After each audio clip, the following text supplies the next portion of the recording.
C'est l'histoire d'un scandale que le pouvoir colonial français a soigneusement enterré pendant 60 ans, jusqu'au jour où un historien l'a déterré. Cet historien, c'est Guillaume Lachenal. Le scandale, c'est celui de la lomidine, un médicament miracle, entre guillemets, contre la maladie du sommeil, tellement miraculeux qu'il tuait les populations auxquelles on l'administrait. C'était à la fin des années 50. La France a lomidinisé des centaines de milliers de personnes. Bonsoir Guillaume Lachenal. Bonsoir. Merci d'être avec nous sur TV5 Monde. Vous êtes historien de la médecine. Vous êtes donc l'auteur de ce livre, Le médicament qui devait sauver l'Afrique, un scandale pharmaceutique aux colonies, édition La Découverte, les empêcheurs de penser en rond. Qu'est-ce que la lomidine ? Alors la lomidine, c'est le nom commercial d'un médicament, d'une molécule qui s'appelle la pentamidine, qui est un antiparasitaire qui est actif contre l'agent de la maladie du sommeil, cette maladie transmise par la mouche tsetse qui ravageait l'Afrique qui a ravagé l'Afrique pendant une bonne partie du XXe siècle. Donc c'est un médicament qui est toujours utilisé aujourd'hui, qui est un médicament utile pour traiter la maladie du sommeil et qui est un médicament qui est aussi très délicat à utiliser, on le sait aujourd'hui, parce qu'il pose des problèmes d'effets secondaires très sérieux, cardiaques, rénaux, etc. Et l'histoire que j'ai retracée dans ce livre, c'est l'histoire d'un épisode oublié de l'histoire de ce médicament, un moment où les médecins coloniaux, français, vous l'avez dit, mais aussi belges, portugais, décident d'utiliser ce médicament de manière préventive. C'est-à-dire de le donner à des gens sains, qui sont simplement exposés à la maladie parce qu'ils vivent dans des régions touchées. Et donc on a décidé de faire ce qu'on appelait à l'époque là une lomidinisation totale des régions touchées, c'est-à-dire qu'on visitait les populations et qu'on les injectait avec ce médicament tous les 6 mois, de manière préventive, et on a répété ainsi les injections de lomidine. Dans quel pays concerné? Vous avez cité les colons portugais, français, belges, donc on imagine l'ex-Zaïre.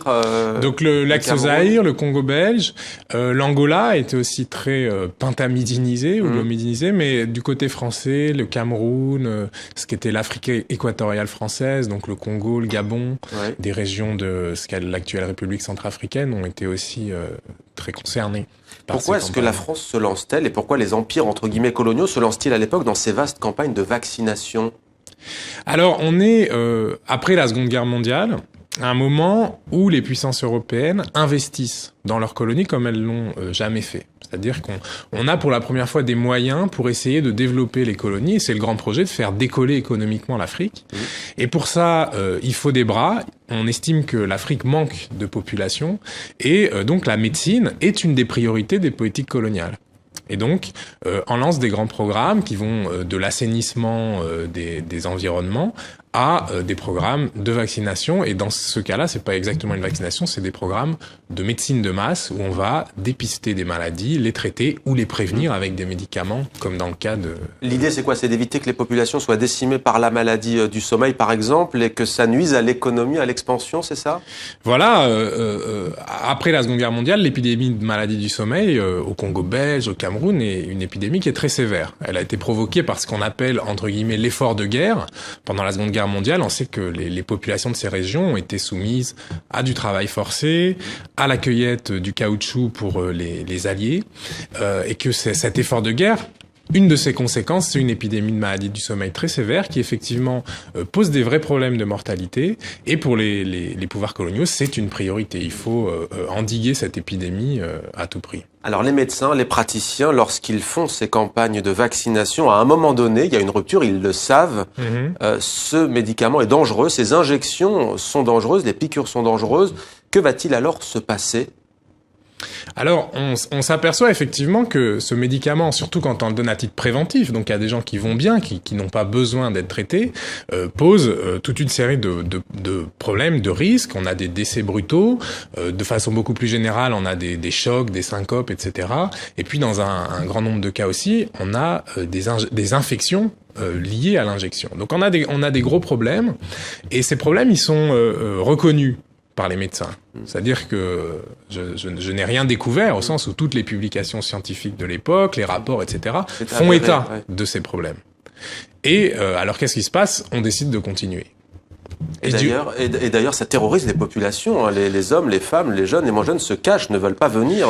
Alors, ça les terrorise pas partout, hein. Il y a des régions où, surtout les régions qui étaient très touchées, où il y a une adhésion, on vient en campagne parce évidemment, on sait que la maladie tue. Et parce que ça sauve des malades. Oui, parce que ça sauve des malades. Mais plus on avance dans les années 50, moins la maladie est une menace et plus les accidents liés à ces injections de l'Omidine deviennent connus. Et là, effectivement, la situation se tend, les populations évitent de plus en plus les campagnes, les médecins s'énervent de plus en plus devant l'absentéisme des populations, et donc là, on a une sorte d'escalade qui va aller jusqu'à une sorte d'encadrement policier des campagnes, des sanctions pour les populations. Combien de victimes, combien de personnes ont reçu le vaccin? Grosso modo, on parle de centaines de milliers de personnes, peut-être 800 000. Et combien de victimes? Alors, je ne compte pas les morts d'une certaine manière. C'est pas la façon dont j'ai travaillé dans ce scandale. Localement, ces campagnes d'injection ont provoqué des hécatombes. Je raconte dans le livre comment un village du Cameroun, un petit village du Cameroun a connu 300 cas d'infections extrêmement graves, 32 décès, donc sur un village de 500 personnes. Donc c'est une hécatombe. Il y en a eu d'autres comme ça. Quant à vous donner un nombre de morts, je ne le fais pas, aussi parce qu'il s'agit pas d'un scandale pharmaceutique comme on en a connu récemment avec le Mediator, où les morts se comptent en milliers ou en dizaines de milliers. Le problème des morts de la Lomidine et le problème de cette histoire, c'est que les morts, entre guillemets, sont morts pour rien. Ils sont morts à un moment où la maladie n'était plus une menace, où on savait que le médicament ne marchait pas vraiment, on savait qu'il était dangereux, et parce qu'il fallait éradiquer, on continuait à injecter. Donc le scandale de ces morts, c'est pas leur nombre, c'est que c'était des morts bêtes qui sont morts pour rien. Vous dites parce les autorités s'entêtaient, mais est-ce qu'il n'y a pas autre chose au-delà? Au lieu de tout arrêter, les autorités coloniales vont continuer. C'est ce que vous nous dites. Pourquoi? Elles savent que ça va sauver des vies, mais que ça va aussi en tuer d'autres. Alors effectivement, ce qui est très frappant et choquant dans cette histoire, c'est que on sait que des vies sont perdues avec ce médicament. Et on le sait, c'est-à-dire qu'on le cache pas, c'est-à-dire qu'on n'est pas incapable de le voir. Et c'est en quelque sorte, on a considéré qu'il était acceptable de sacrifier des vies, et les médecins le disaient très explicitement, au nom de l'éradication, au nom d'un Graal, au nom de quelque chose que le colonialisme pourrait afficher à son tableau de chasse comme une contribution positive, un progrès, une avancée, une modernisation. Est-ce, selon vous, un dérapage de la médecine coloniale, ou est-ce un révélateur d'un système? Alors, c'est un révélateur à plusieurs titres. C'est un révélateur d'une médecine qui était mue par l'enthousiasme et par le rêve, par l'utopie. Il s'agissait d'éradiquer, il s'agissait de libérer de la maladie. Et c'est un révélateur, en fait, des effets parfois catastrophiques de cette quête. Et c'est un révélateur aussi de l'ordinaire de la médecine coloniale, qui avait des immenses ambitions, des moyens souvent beaucoup plus limités, une formation des petits personnels, des petites mains de la médecine coloniale qui parfois laissait à désirer. Et cet ordinaire-là, c'est lui qui a généré les catastrophes que je décris dans ce livre. Et vous parlez de bêtise coloniale, non pas comme un juron, hein, les mots sont importants, mais vous lancez une piste dans ce livre, ce qu'on pourrait appeler l'anthropologie de la bêtise coloniale, au fond. Alors j'ai mis beaucoup de temps à essayer de trouver un nom à ce qui se passait. Les médecins, de toute évidence, n'étaient pas fous. Ils étaient pas cyniques, c'est-à-dire qu'ils faisaient pas semblant de ne pas voir les problèmes. Mais au contraire, ils connaissaient les problèmes que posait le médicament, et ils étaient pris dans une sorte d'euphorie, qui était une euphorie assez arrogante aussi, puisque eux savaient ce qu'il fallait faire, il fallait libérer de l'Afrique de la maladie, y compris contre le gré des Africains. Et donc ça, alors là, moi je puise dans plus des références littéraires chez Flaubert, le nom de cette joyeuse euphorie et cette confiance jusqu'à l'arrogance en la science, c'est la bêtise. La bêtise et le grand aveuglement. Comment avez-vous fait pour déterrer ce scandale colonial, médical et pharmaceutique? Alors pour le déterrer, précisément, je n'avais pas connaissance de cette histoire. J'étais un historien de la médecine spécialisé sur le Cameroun, et c'est précisément en ne cherchant pas que j'ai trouvé, c'est-à-dire que au hasard des archives nationales de Yaoundé au Cameroun, je suis tombé sur ce dossier qui était un dossier consacré à un de ces accidents massifs de l'homidinisation dans l'est du Cameroun, à Yokadouma. Et c'est en tombant sur ce dossier que je me suis dit, là, il y a une histoire dont on n'a jamais parlé, y compris les historiens, y compris ceux qui voulaient avoir un regard critique sur cette période. Et donc, j'ai choisi de travailler là-dessus. Vous êtes retourné jusque dans les ruines d'une usine française, il me semble, qui fabriquait justement des doses de l'omidine? Alors, la lomidine, c'était un médicament français, effectivement, de la firme Rhône-Poulenc, qui est vraiment le fleuron de l'industrie pharmaceutique française au XXe siècle. Et le hasard a fait que les archives de Rhône-Poulenc, qui sont à Besançon, au milieu de la ruine d'une des grandes usines du groupe, elle fabriquait pas des médicaments, elle fabriquait des fibres textiles, mais c'était une des grandes usines de Rhône-Poulenc. Donc c'est vrai que c'est un trajet pour moi qui était un trajet assez étrange, où les archives se trouvaient souvent dans les friches industrielles de cette grande époque de l'industrie pharmaceutique, qu'elle soit britannique ou française. Est-ce que ce livre a été publié en Afrique, au Cameroun par exemple? Alors j'espère qu'il va être distribué au Cameroun. Il est disponible en format électronique, donc ça le rend accessible, ouais. J'espère. Et puis il y aura bientôt, j'espère aussi une présentation publique de ce livre au Cameroun. Alors vous espérez, on l'imagine, faire tomber le tabou, briser le tabou, ce qui est chose faite avec ce livre.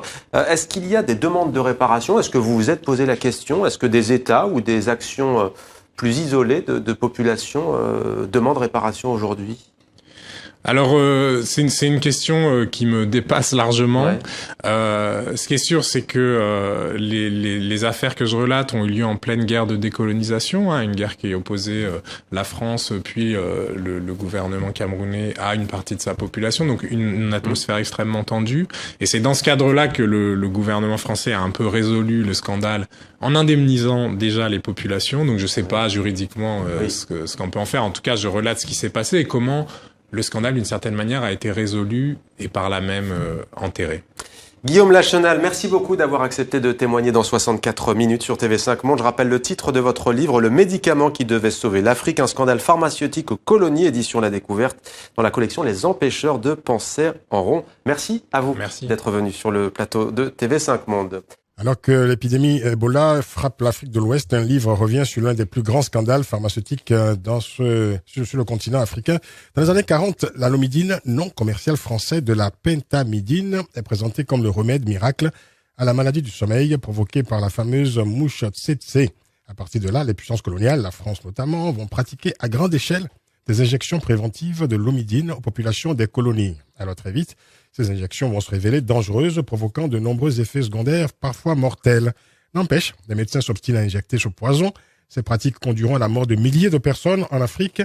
Ce livre, qui décrit l'un des scandales oubliés du siècle dernier, est le fruit d'un travail minutieux permettant de démontrer les liens entre la médecine et l'entreprise coloniale. Détails, explications avec l'auteur, notre invité dans ce grand débat, Guillaume Lachenal. Bonsoir. Bonsoir. Vous êtes historien de la médecine à l'université Paris Diderot, auteur de Le médicament qui devait sauver l'Afrique, un scandale pharmaceutique aux colonies, aux éditions de La Découverte, collection Les Empêcheurs de penser en rond. C'est vrai que là, vous empêchez de penser en rond forcément, Guillaume Lachenal, parce que vous expliquez que la lomidine, molécule miracle donc, commercialisée sous ce nom en France, était un médicament contre la maladie du sommeil. Bon, dans la première moitié du XXe siècle, cette maladie parasitaire allait provoquer ce qu'on désignait comme une grande épidémie tropicale.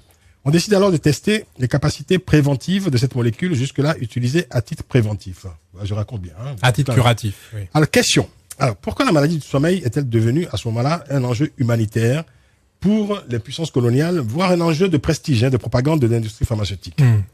La maladie du sommeil devient un enjeu pour les puissances coloniales à partir, en gros, du lendemain de la Première Guerre mondiale, du début des années 20, en particulier dans la région Congo-Belge, Cameroun, Afrique des Grands Lacs. Où tout simplement la maladie du sommeil est une menace démographique très grande, et les pouvoirs coloniaux en tout cas pensent qu'il s'agit de l'obstacle au développement de l'Afrique, à ce qu'on appelle à l'époque la mise en valeur de l'Afrique. En gros, il manque d'hommes, il manque de mains pour les grands chantiers du colonialisme, et on pense que c'est la maladie du sommeil qui est la cause de cette dépopulation. Donc, à titre préventif, on va donc injecter aux gens cette fameuse piqûre miracle. Alors, ce qui se passe dans les années 20, c'est qu'on met déjà un système de lutte contre la maladie du sommeil, où vont s'illustrer des personnages comme le docteur Jameau, qui se fondent sur une approche curative. On dispose déjà de médicaments dans les années 20-30 à base des dérivés d'arsenic, donc des médicaments assez toxiques qu'on utilise de façon curative. On va chercher les cas, on les soigne et on espère comme ça vaincre l'épidémie. Mais ce qui est nouveau avec ce médicament dont je retrace l'histoire, la Lomidine, c'est que on va cette fois le donner à titre préventif à partir du début des années 40. C'est-à-dire qu'on va aller dans les villages, on va dépister les gens, ceux qui sont malades, on va les soigner comme auparavant, et ceux qui vont bien, qui sont sains, on va leur donner une injection préventive de Lomidine. On va les lomidiniser. Alors le traitement donc a été injecté à des populations entières, dans les zones les plus exposées au Congo belge, dans les colonies françaises et portugaises, y compris dans de grandes villes comme Yaoundé, Douala ou Léopoldville, c'est-à-dire Kinshasa. Et environ 12 à 13 millions d'injections préventives ont été réalisées entre 1945 et 1960. Alors, quelles ont été les conséquences de ces injections précisément? Alors, déjà, c'est des campagnes qui ont marché d'une certaine manière. C'est-à-dire qu'effectivement, ils ont fait c'est des injections qui ont fait régresser l'épidémie, sans qu'on comprenne pourquoi d'ailleurs à l'époque. On pensait que ça protégeait les gens. Le problème, c'est qu'on le donnait à des gens qui étaient sains assez rapidement pour vaincre une épidémie qui n'était plus une menace. Mais comme tout médicament, c'est un médicament qui a des bénéfices et qui expose aussi à des risques. Et ces risques, pour la pentamidine ou la lomidine, c'est des risques qui sont très importants. C'est un médicament qui est toujours utilisé aujourd'hui, mais on l'utilise avec une extrême prudence parce qu'il provoque des accidents cardiaques, il est très douloureux, il provoque des accidents rénaux, des chocs, des syncopes, parfois des décès brutaux. Donc c'est un médicament qui se révélera beaucoup trop dangereux. Alors, dans une interview au site Point Afrique, vous expliquez ceci. Alors, je vous cite.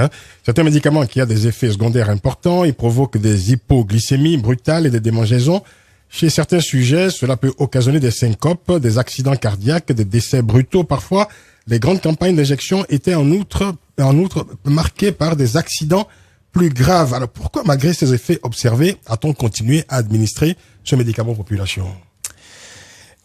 Eh bien parce que l'enjeu, à partir du début des années 50, ça devient l'éradication de la maladie du sommeil.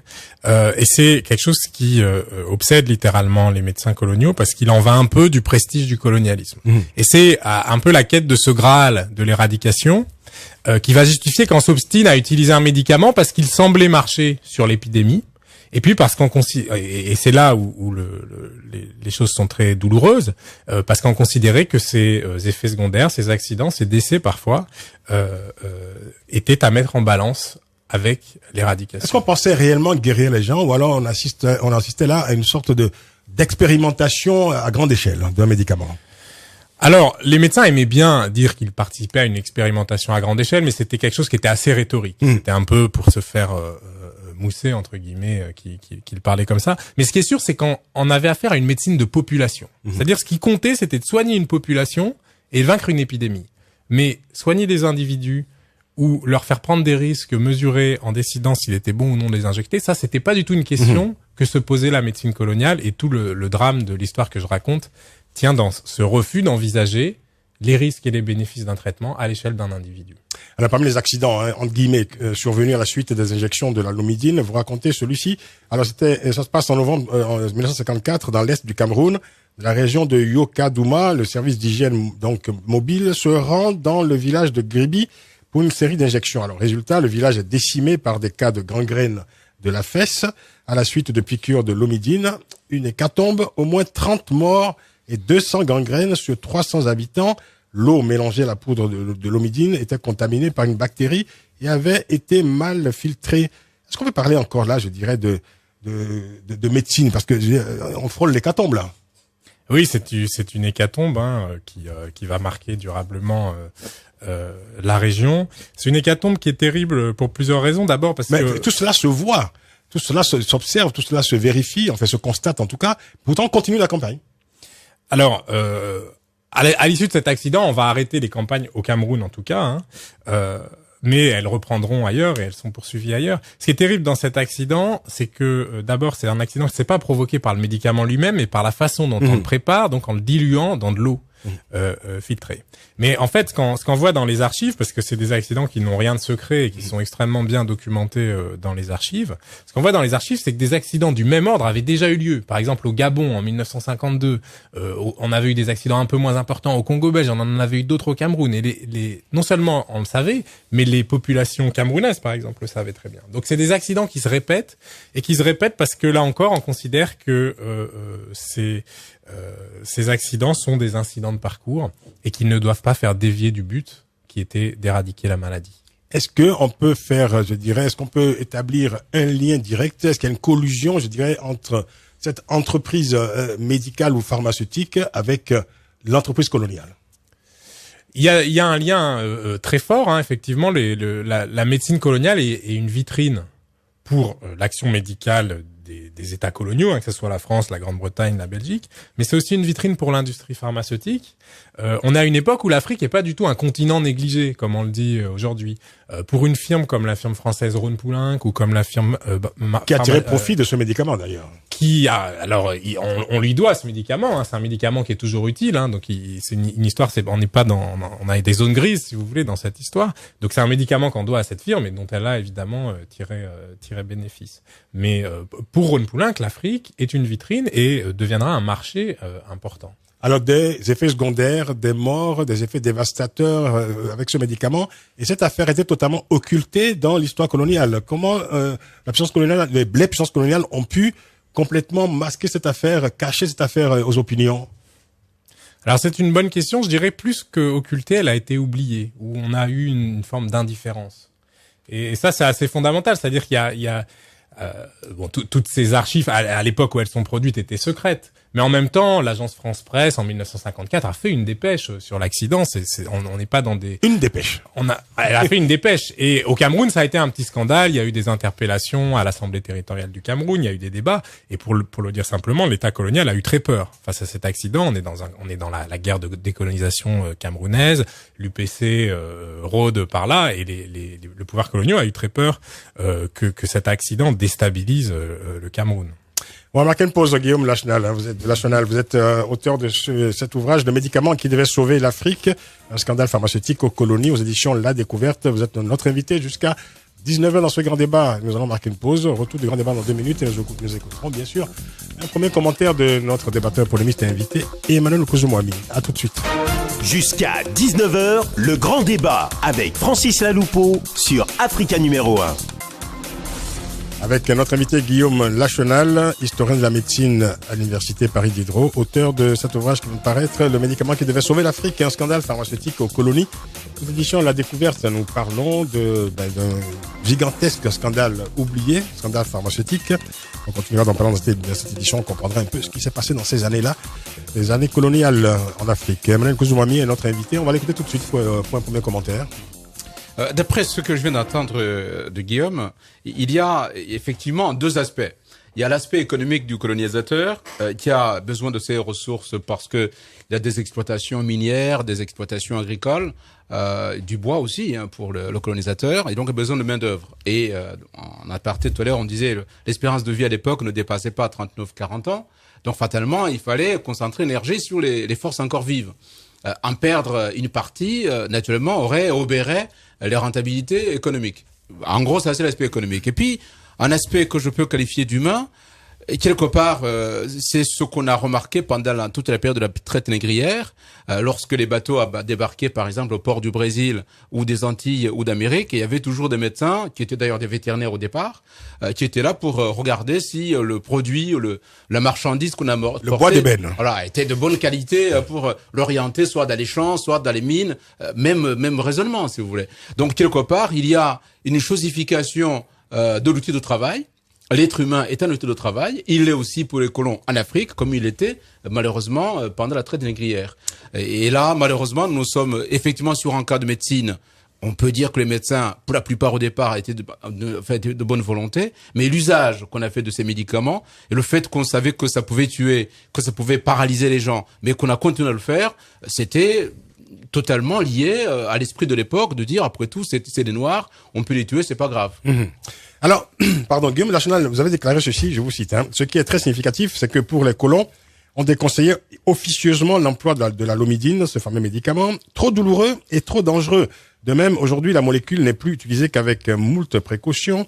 Les autorités coloniales accusaient les mouvements indépendantistes comme l'UPC au Cameroun, l'Union des populations du Cameroun, de fomenter l'opposition à la lomidine. Et pour forcer les populations, les campagnes se faisaient alors sous la contrainte armée. Fin de citation. Alors, vous voulez dire qu'on forçait les populations à employer ce produit?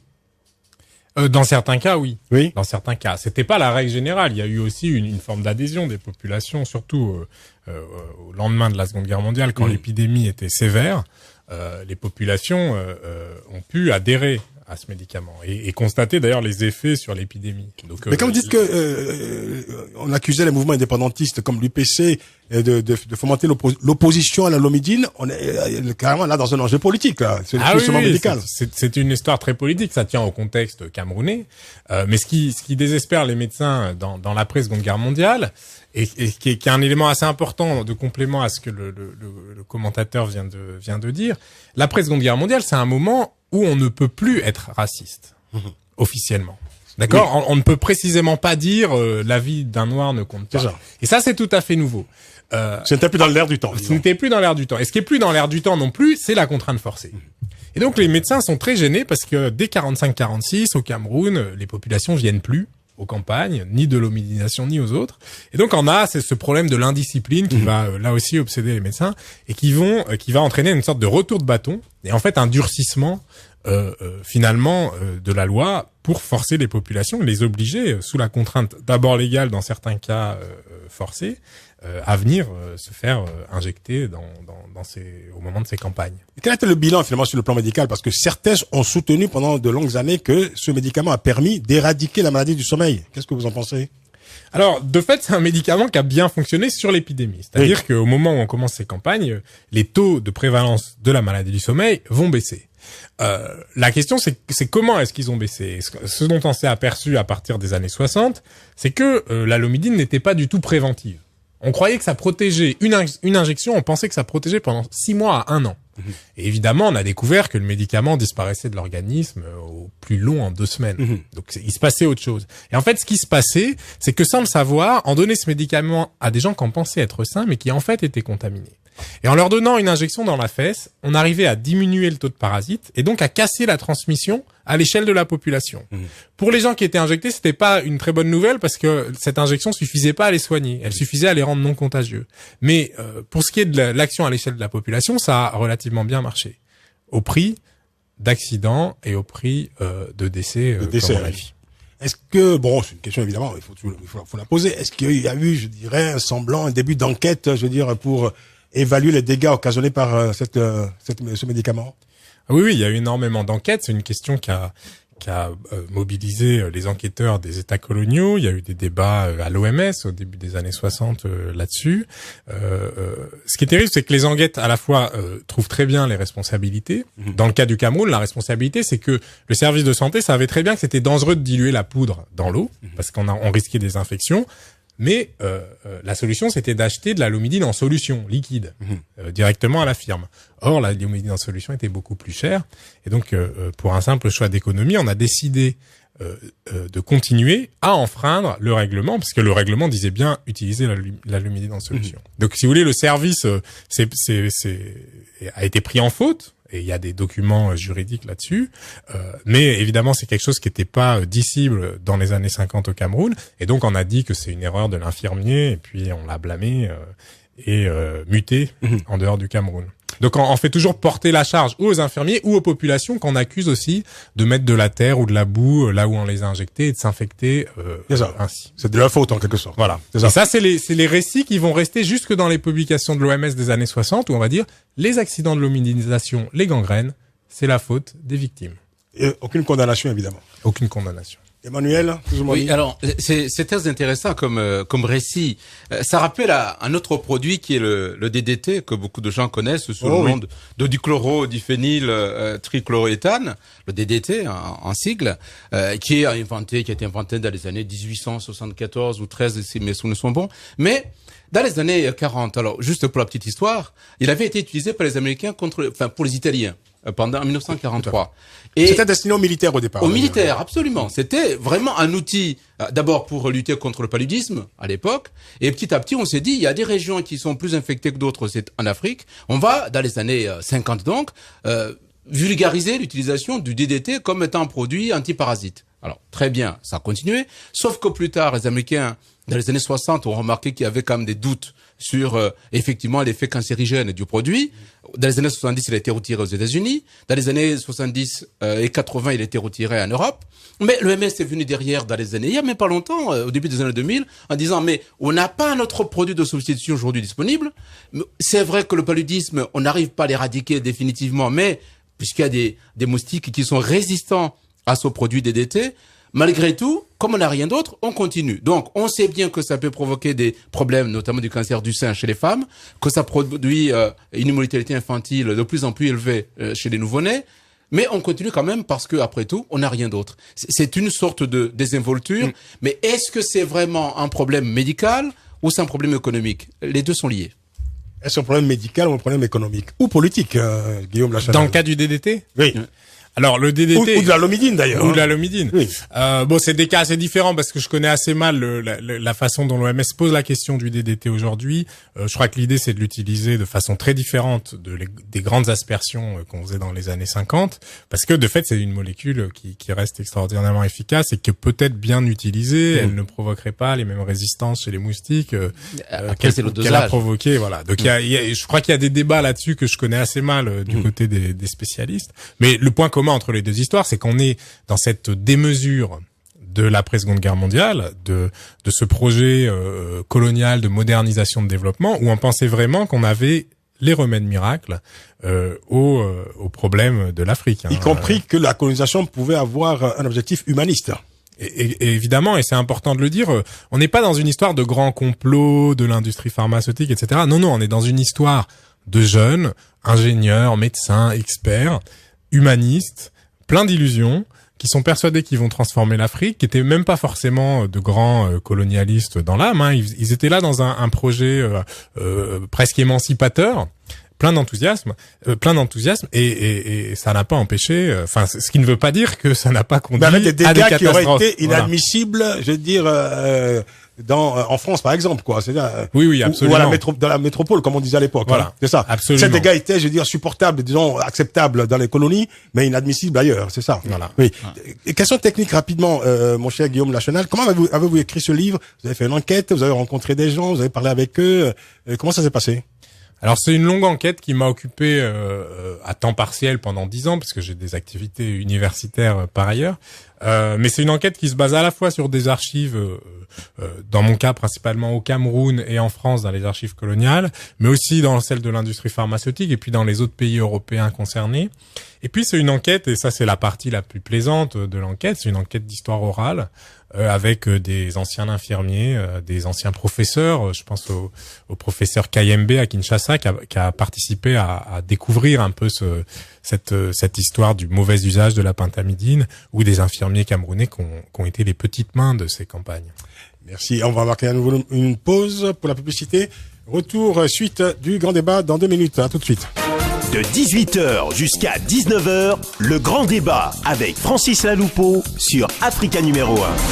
L'Afrique victime des scandales pharmaceutiques, nous en parlons avec Guillaume Lachanal, auteur de Le médicament qui devait sauver l'Afrique, un scandale pharmaceutique aux colonies, aux éditions La Découverte, collection Les empêcheurs de penser en rond, et notre débatteur polémiste est invité, Emmanuel Kouzoumoumi. Alors, on lit, hein, alors, moi, je me suis penché sur ce qu'on a écrit sur votre ouvrage. Alors, Jeune Afrique écrit ceci à propos de votre livre, Guillaume Lachanal. Il dit, Guillaume Lachanal décrit l'aveuglement des colons persuadés de l'efficacité du médicament dans la prévention.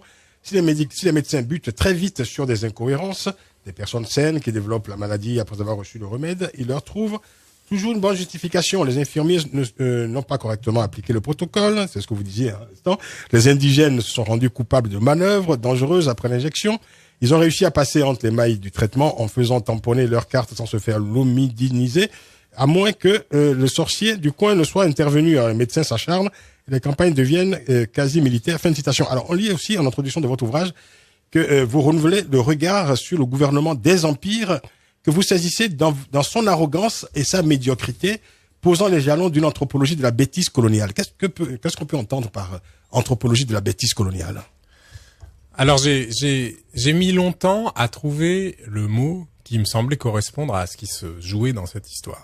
Parce qu'on peut avoir l'impression qu'on est dans une sorte d'erreur médicale, qu'on est dans une sorte de folie expérimentale, ou que les médecins se trompent. Mais en fait, ce qui est fascinant dans cette histoire, c'est que tous les problèmes que pose ce médicament sont très tôt perçus par les médecins. C'est-à-dire, ils savent très bien les problèmes du médicament, et pourtant ils continuent. Et pourquoi ils continuent? Par enthousiasme. Par enthousiasme. Et c'est là où je vais puiser l'enthousiasme de l'expérimentateur. Voilà, la du joie, laborantin. bien sûr, la joie de la science. Oui. Et cette obstination joyeuse à aller toujours plus loin sur la voie de la science ou de la technique ou de la modernisation, elle a un nom dans la littérature, notamment chez Flaubert, et c'est la bêtise de Bouvard et Pécuchet, qui sont des expérimentateurs joyeux. Et c'est pour moi, c'est le terme qui s'approche le plus de ce qui se joue dans cette histoire. Et je le dis un peu comme une provocation, pas pour pointer du doigt, parce que cette bêtise, elle guette tous les scientifiques hier et aujourd'hui, mais pour essayer de nommer le plus correctement possible ce que je décrivais. Et ce qui en ressort quand même, c'est que voilà, on peut dire que les sciences médicales à cette époque-là ont été un instrument parmi d'autres d'asservissement des peuples durant la période coloniale. C'est une manière aussi, je veux dire, quand même, parce que d'une manière, la puissance coloniale a un peu droit de vie et de mort sur ces populations-là, parce qu'on ne demande pas beaucoup leur avis. Je veux dire que ce n'est pas une démarche, je veux dire, qui sollicite la démocratie sociale. Non, certainement pas. Après, les intentions étaient généreuses dans cette affaire en ce qui concerne la médecine. Les souris de laboratoire aussi, les intentions sont généreuses vis-à-vis d'elles en général. Et pas trop leur vie non plus. Non, disons, il n'y avait pas d'intention d'utiliser l'Afrique comme un terrain d'expérimentation pour des médicaments qu'on allait utiliser ensuite en Europe. C'était pas du tout l'intention. L'intention, comme je le dis dans le livre, c'est de sauver l'Afrique. Donc il y a une générosité qui est là au départ, mais qui va de pair avec quelque chose que vous avez déjà dit, qui est que on évalue très différemment la valeur d'une vie de colon et la valeur d'une vie d'indigène, entre guillemets. Et ça, c'est quand même le soubassement, et ça plaît pas aux médecins qui ont participé à cette aventure, qu'on le dise, mais cette racialisation de la médecine, c'est quand même le soubassement de la médecine coloniale. Oui, parce que fondamentalement, ceux qui défendaient la colonisation aussi parlaient de générosité, de charité, je dirais presque, voilà, de chrétienne, hein, je veux dire, c'était ça aussi la démarche coloniale. Donc, vous voyez, c'est une générosité singulière, quoi. C'est ça. C'est une générosité avec qui s'adresse à deux types d'hommes et un type d'homme qui est pensé une foule passive, comme en tout cas. inférieur. Plutôt passive d'ailleurs, dans la foule. Hein. Emmanuel Kouzmouni. Moi, dans ce récit, ce qui contrevient à la démarche scientifique et médicale normale, c'est que effectivement, il y a un cas, c'est la maladie du sommeil ou le paludisme d'ailleurs, et il y a un traitement, c'est ce produit-là. Donc, on est dans une démarche effectivement curative. Le problème, c'est que derrière, on se dit, il y a de fortes chances que les personnes qui habitent dans cette zone risquent bien d'attraper la maladie. Donc, je n'attends pas qu'ils soient malades, je les soigne avant qu'ils ne soient malades. Mais comme ils sont africains, on ne sait jamais, il y a des choses il y a des incubations qu'on n'a pas bien détectées. Et donc, on sort d'une démarche normale, scientifique, à savoir, si je n'ai pas de certitude, je ne fais rien. En tout cas, si je peux faire de la prévention, c'est avec un vaccin, mais c'est pas avec un traitement, c'est pas avec un médicament. Et là, on mélange médicaments et vaccins. Et de toute façon, on va injecter les gens en foule. Donc, on sait très bien que peut-être les premiers cas auraient pu alerter en disant finalement les gens n'étaient pas malades, donc le médicament les rend encore plus malades qu'ils ne l'étaient. Donc, arrêtons de continuer le massacre. Mais il continue quand même. Autrement dit, on voit bien qu'il se passe quand même un désastre dans les populations, mais on continue. Là, on peut pas s'empêcher de dire que malgré tout, puisqu'il s'agit des populations indigènes, bon, s'ils meurent, c'est peut-être dur pour l'économie locale du colonisateur, mais c'est pas grave pour les populations, parce qu'après tout, on n'a pas de compte à rendre. Cette expérience, ça n'aurait pas eu lieu ni aux États-Unis, ni en Angleterre, ni en Allemagne, ni en France, mais on se retrouve de le faire en Afrique, parce qu'après tout, il n'y a pas de poursuite possible. Voilà, on se cache derrière la médecine et la science, on décime les populations comme ça. Une question envoyée par un auditeur sur facebook.com/le grand débat, question pour vous, Guillaume National. Question de Jimou Moussa qui nous dit, qui nous écrit, la dilution de la lomidine dure 5 à 24 heures. Manifestement, monsieur Moussa connaît la lomidine. Alors, il vous interroge, il demande, est-ce que les médecins avaient pris le temps de faire, est-ce que les médecins prenaient le temps de faire cette dilution pour réduire sa concentration avant son injection? Alors la dilution devait se faire à chaud. Je pense qu'elle prenait pas si longtemps. Mais c'est une bonne question. Il faudrait réessayer de la mettre en solution. Aujourd'hui, la pentamidine est mise en solution quand elle est encore utilisée. Du coup, mais il fallait le faire à chaud en stérilisant l'eau le mieux possible. Et on sait aujourd'hui que les stérilisations qui étaient utilisées à l'époque étaient pas suffisantes pour protéger de ces germes de la gangrène. Il aurait quand même fallu, Guillaume Lachenal, il aurait fallu que des émeutes éclatent dans ces pays-là pour que les médecins consentent à mettre fin à cette pratique. Comment l'administration coloniale a-t-elle pu cacher donc ce scandale au grand public? On se posait la question en début d'émission, mais je veux dire que ça fait un certain nombre d'années. Votre livre est le premier qui en parle? Alors oui, c'est le premier travail, disons, d'ampleur sur la question. Oui. Après, je n'ai pas révélé de secret. C'est-à-dire que les spécialistes du domaine connaissent très bien... Mais pas le grand public. Mais pas le grand public. Les populations du Cameroun, dans les villages concernés, etc., connaissent très bien cette histoire, évidemment. C'est une histoire qui survit aussi dans les mémoires sur le mode de la rumeur, comme souvent en Afrique, avec des formes de déformation, etc. Mais l'histoire est là. Alors comment on a caché? Là encore, c'est surtout ça tient beaucoup au contexte, je pense, où il y avait une vraie indifférence par rapport à tout ça. Une comparaison, moi, qui m'a beaucoup intéressé, c'est qu'au moment où le scandale éclate au Cameroun, un député camerounais qui est assez connu, qui est André Marimbida, interpelle l'Assemblée camerounaise en disant Ayoka Douma, il vient d'y avoir 23 morts, qu'est-ce qui se passe? On sait que ce médicament tue et pourtant on l'utilise encore. Il dit ça parce qu'il en a eu dans son coin de la Léquié au Cameroun, il a eu des accidents aussi. Et ce que dit André Marimbida, c'est qu'il dit en France, vous venez d'avoir le scandale du Stalinon. Le Stalinon, c'est un médicament en 1954 qui fait un scandale sanitaire en France. C'est le premier scandale pharmaceutique au sens... un scandale pharmaceutique, c'est une sorte d'événement politique où il y a une commission d'enquête, où il y a un débat public, etc., etc. Et André Marimbida dit pourquoi en France, quand un médicament tue, on fait une enquête, et pourquoi ici on dit c'est la faute de l'infirmier, et ce dont le Cameroun a besoin, c'est de calme et de recueillement à la mémoire des victimes. Il dit pourquoi vous nous servez ça ici, pourquoi est-ce qu'en France on peut faire des scandales? Et pour un historien, c'est ça la question fondamentale. C'est pas que je révèle un scandale, etc., parce que c'est une histoire qui est connue. La question de l'historien, c'est pourquoi est-ce que ce médicament n'a pas fait scandale? Pourquoi est-ce que ces morts n'ont pas compté? Pourquoi ces morts n'ont pas compté? Ah oui, la question qu'on peut se poser également, c'est que, voilà, à cette époque-là, il y avait quand même, l'objectif c'était d'éradiquer donc cette maladie définitivement. Pourtant, je veux dire que ça n'a pas été le cas, puisque la maladie du sommeil, je veux dire, a poursuivi ses assauts, si je puis dire, jusque dans les années 60-70. Au fond, on peut parler d'un échec. Vous parlez tout à l'heure de ces médecins enthousiastes, de cette anthropologie de la bêtise coloniale, avec l'euphorie médicale évidemment qui accompagnait cette campagne-là. Mais au bout du compte, c'est quand même un échec médical retentissant, cette affaire. Oui, alors c'est un échec qui est un semi-échec parce que la maladie du sommeil ne reprendra jamais l'échelle qu'avaient les épidémies des années 20-30. Grâce à la lomidine Non, vraisemblablement.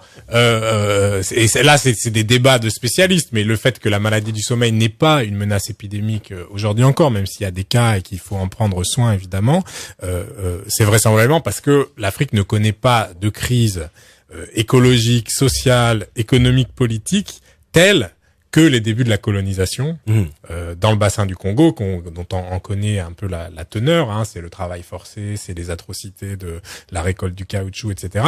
Et c'est ce choc social écologique qui a globalement provoqué des épidémies terribles. Et c'est quand la situation se normalisera que les épidémies vont cesser. Et en un sens, là c'est des débats de spécialistes, mais peut-être finalement que ces grandes campagnes médicales n'ont pas eu un rôle décisif sur le plan épidémiologique.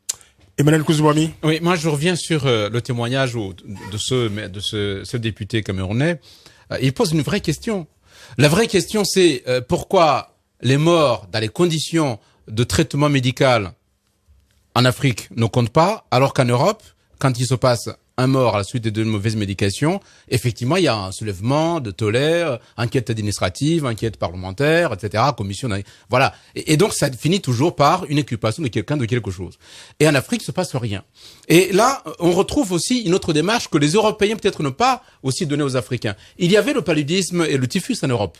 Même jusqu'à la fin de la Deuxième Guerre mondiale. Il y a eu effectivement le DDT amené par les Américains qui a fait son effet. Mais ensuite, il y a eu une campagne médico-sanitaire à l'intérieur des pays européens où il fallait assécher les marais. Il fallait, par exemple, que les bassins ne soient plus à côté des habitations. On a essayé de faire des efforts d'assainissement, ce qui n'existait pas auparavant. Donc, les questions d'hygiène publique ont été au cœur même des développements au sein de l'Europe. Ces mêmes éléments, on aurait pu les amener en Afrique. On l'a pas fait. Donc, ce qui est étonnant dans cette démarche, soi-disant médicale, c'est qu'en Europe, on sait très bien ce qu'il faut faire pour éradiquer les épidémies, mais en Afrique, c'est le médicament. Quelque chose, enfin, en tout cas, tombe sous le sens, en se disant, c'est les Africains, on essaie plutôt les médicaments, c'est beaucoup mieux. Ça aide d'abord les industries pharmaceutiques à continuer à produire des médicaments. C'est malheureusement vrai. Et en même temps, on n'a pas d'efforts à fournir parce que l'Afrique est trop compliquée, c'est trop complexe, il y a trop de forêts. C'est le cas de l'Afrique équatoriale, notamment au Gabon, au Cameroun, à cette époque-là. Et on se contentera d'injecter les gens.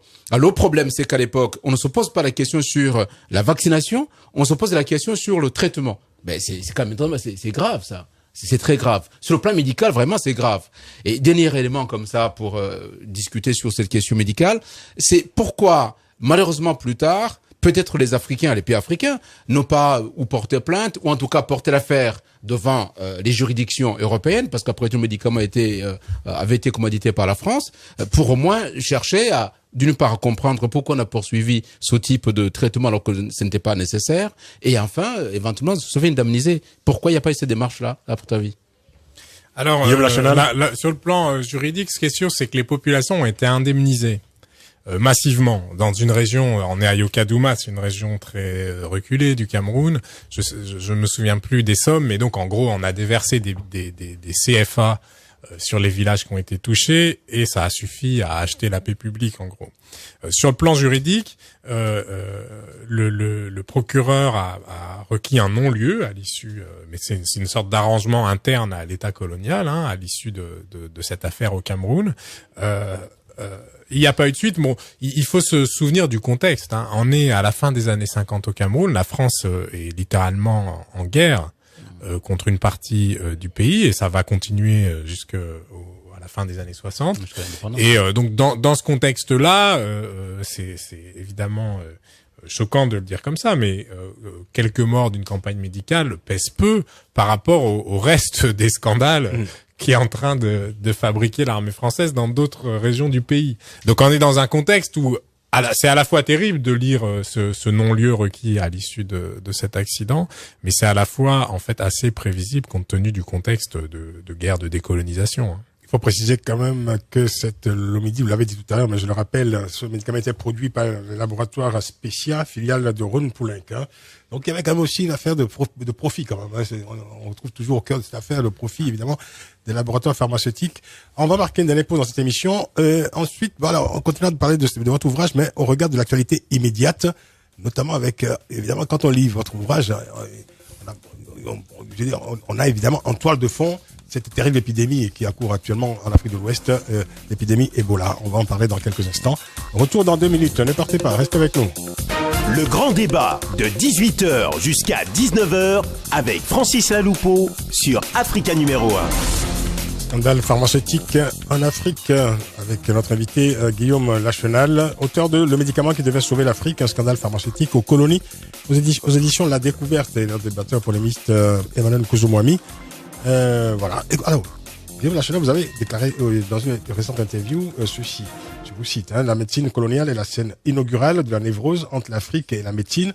La lomidinisation, l'injection préventive de l'omidine, est un épisode parmi d'autres. Il a laissé des traces sous la forme de rumeurs et de chansons. Ces zones qui ont été traitées dans les années 50 sont aujourd'hui difficiles d'accès pour les chercheurs et les médecins en Guinée forestière. Là où les premiers essais de la lomidine ont eu lieu, une équipe médicale luttant contre Ebola a failli se faire lyncher ces derniers jours. Mais peut-être n'est-ce qu'une coïncidence? Fin de citation. Est-ce que vous voulez dire que la mémoire de ces scandales pharmaceutiques serait la source de la défiance de certaines populations encore aujourd'hui à l'égard de la médecine dite occidentale. Clairement. Oui, alors il faut pas évidemment simplifier ça. Je dis pas que. Est-ce qu'il y a une mémoire de cette histoire de la Lomidine, quoi? Est-ce qu'il y a un traumatisme, je veux dire, qui aujourd'hui encore produit ses effets? Il y a une mémoire, j'en parle dans le livre. Il y a une chanson qui est connue dans le pays Eton au Cameroun qui évoque la douleur des injections. Il y a dans les villages qui ont été touchés, évidemment, il y a une mémoire qui est douloureuse. Donc oui, il y a un traumatisme. La mémoire de la médecine coloniale, elle est très ambivalente. C'est-à-dire où qu'en aille en Afrique, on peut avoir à la fois une nostalgie pour l'époque où la santé publique venait au village, où les médicaments étaient gratuits, et c'est une nostalgie qu'il faut mettre en contrepoint d'un présent où les hôpitaux sont dans des états catastrophiques, où les médicaments sont rares et chers ou faux, et donc on a ce type de nostalgie, et puis on a des mémoires beaucoup plus douloureuses, des rumeurs. Les gens fuient quand l'équipe médicale arrive, et ça c'est des choses qu'on a beaucoup vues avec Ebola. Donc on a une mémoire qui est ambivalente. Prenez votre casque, Guillaume Lachenal, Emmanuel Kouzouami. On va écouter l'auditeur. Monsieur Sekou, bonsoir. Oui, allez, bonsoir, monsieur Francis. Nous vous écoutons, s'il vous plaît. Voilà, donc je remercie les invités autour de vous. Mais seulement moi, j'ai pu, au début de votre émission, je ne fais qu'écouter. Voilà, donc ils sont le porte-voix des Africains, voilà, actuellement. Voilà, comment dire, c'est notre radio. Ah oui. Mais voilà, qu'est-ce que l'Afrique propose? J'ai pas tout compris, mais c'est pas grave. Vous écoutez notre radio, c'est ça, au début de l'émission? Non, j'ai dit, qu'est-ce que l'Afrique propose actuellement? Qu'est-ce que l'Afrique propose? Nous, on veut savoir qu'est-ce que l'Afrique propose. Parce que moi, j'ai comme l'impression qu'aujourd'hui, on s'acharne sur les Blancs, ils ont fait ça. Il y en a même qui vont jusqu'à dire, oui, c'est les Blancs qui ont envoyé les boulots en Afrique. D'accord, tout ça. Qu'est-ce que l'Afrique propose actuellement sur le plan médical actuellement pour faire bénéficier le monde entier? Parce qu'on va pas se contenter de dire que, ouais, les Blancs, ils ont fait ceci, ils ont amené des trucs en Afrique, ils ont fait... D'accord, ok. Mais attends, il y a 100 ans, il y a 50 ans de cela. Qu'est-ce que l'Afrique, la médecine africaine, comment dire, sur la plateforme mondiale actuellement, comment dire, peut faire une démonstration comme force pour montrer aux Blancs que non, nous aussi, on est là. Mais nous, on n'a jamais inventé quelque chose. C'est nous, on se plaint. Les gens vont nous rendre service, on se plaint. Mais moi, j'ai pas compris ça quand même. Il faut qu'on nous dise. Mais quand ils parlent, on dit non, toi, tu n'es pas africain. Mais la vérité, il est là. Moi, je ne comprends pas. Ils sont en train de dire, diaboliser les Blancs, voilà, ils ont fait ça, ils ont fait ça. D'accord, mais qu'est-ce que nous, Africains, on propose actuellement sur la plateforme internationale? Parce que le monde a besoin d'inventer des médicaments pour soigner, pour soigner les citoyens du monde. Qu'est-ce que l'Afrique propose? C'est la question que moi, je pose aujourd'hui. Très bien. C'est tout. Merci beaucoup. Merci Sekou. Guillaume Lachenal, un commentaire? Oui, mais non, mais c'est un sentiment qui revient souvent, depuis d'ailleurs l'épidémie à Ebola. Il y a cette question de responsabilité des pouvoirs publics africains dans cette affaire. Vous parlez tout à l'heure des hôpitaux qui sont laissés en déshérence en Afrique, etc. C'est vrai que la responsabilité des Africains, des pouvoirs publics surtout, est souvent convoquée par nos auditeurs. Oui, et je le comprends tout à fait. Qu'est-ce que l'Afrique propose? Je crois qu'on le voit dans le contexte dramatique de l'épidémie d'Ebola. L'Afrique propose une mobilisation des communautés, une mobilisation des professionnels de santé africains qui est extrêmement courageuse. Ça, c'est la première chose à dire simplement par... Mais quand tu dis l'Afrique n'a jamais rien inventé, pas de médicaments et tout ça, c'est pas tout à fait vrai d'ailleurs, parce qu'il y a une pharmacopée africaine qui est de plus en plus active quand même. Exact. Bien sûr, bon, et puis c'est l'histoire dont je parle, il s'agit pas d'accuser les Blancs contre les Noirs, c'est une histoire qui est partagée. L'histoire de la médecine coloniale, c'est aussi une histoire africaine. L'essentiel des personnages de ce livre étaient africains, qu'ils soient infirmiers ou patients. Évidemment, les experts, c'était pas le cas. Donc, il s'agit pas comme ça de séparer ces histoires. Emmanuel, rapidement. Très rapidement. En réponse à notre auditeur. Oui, pour l'auditeur, je réponds en 3 points simplement. Très rapidement. Un seul, ça ira, Emmanuel, parce qu'il nous reste 4 minutes. Très rapidement. Et j'ai un autre auditeur. Les Africains avaient déjà une pharmacopée avancée bien avant la période coloniale, et même après la colonisation, nous avons une pharmacopée. Le problème, c'est que les Africains n'ont pas poursuivi la recherche et l'innovation de la pharmacopée africaine. Il faut les financer. Il faut continuer à faire de la pharmacopée africaine. Deuxième élément, c'est question de gouvernance. Effectivement, aujourd'hui, le Nigeria, par exemple, a combattu combattu l'Ebola sur son sol. Parce qu'il a mis des moyens financiers pour ça. Beaucoup d'Africains ont des moyens. Les États, comme les individus, comme les entreprises, ils ont les moyens. N'attendez surtout pas que les Européens, les Américains apportent des médicaments. Les médicaments existent, simplement donnez de l'argent pour les acheter. N'attendez pas toujours de l'aide. Il faut être actif soi-même et aller acheter le médicament et il est sur le marché. On a eu les 3 points. Merci Emmanuel. Babacar Diop qui nous appelle. Babacar, bonsoir. Oui, bonsoir. Oui. Je voulais juste intervenir, parce que c'est pas que les Africains, il faut pas parler des Africains, il faut parler des hommes politiques africains. Parce que l'Afrique a toujours des surprises. On n'est pas prêt à avoir des maladies qui vont tomber sur nous. Il faut qu'ils préparent le terrain tout de suite, avoir des centres dignes de ce nom. S'il y a un problème, on met des gens qualifiés pour les mettre là-bas. Mais l'Afrique, il n'y a rien. Qu'est-ce qu'il y a? Ebola, vous avez vu comment ils soignent les gens, comment ils cherchent les gens, etc. Ils marchent sur la boue, des bourrettes, des trucs, des matériels, mais vraiment. Mais qu'est-ce qui se passe en Afrique? Les hommes politiques là, eux, je les considère comme des criminels. Parce qu'il y a des milliers de personnes mortes et ces gens-là, on pouvait les sauver. Merci Babacar Diop. Merci beaucoup. Dernière question, Guillaume Lachenal. Mis à part évidemment le contexte colonial auquel se réfère votre ouvrage, est-ce que vous pensez que des scandales comme celui de la Lomidine sont encore possibles de nos jours? Les conditions ont beaucoup changé. Je crois pas trop au roman à la John le Carré. Vous voyez, aujourd'hui la recherche est bien encadrée. Après, malheureusement, les conditions, ce qu'on voit dans le scandale que j'écris, qui est une forme d'indifférence, en tout cas européenne, à l'Afrique, ça, c'est des conditions qui malheureusement sont toujours réunies. Par contre, le cadre législatif et scientifique pour évaluer les risques d'un médicament a beaucoup progressé. Pourtant, les rumeurs persistent. La suspicion également, on entend ça beaucoup d'ailleurs avec l'épidémie Ebola, etc. Il y a toujours comme ça une espèce de fracture, en tout cas, entre certaines opinions africaines et ce qu'on appelle la médecine occidentale. Et pourtant, cette médecine occidentale est présente. C'est encore elle aujourd'hui qui est présente en Afrique de l'Ouest.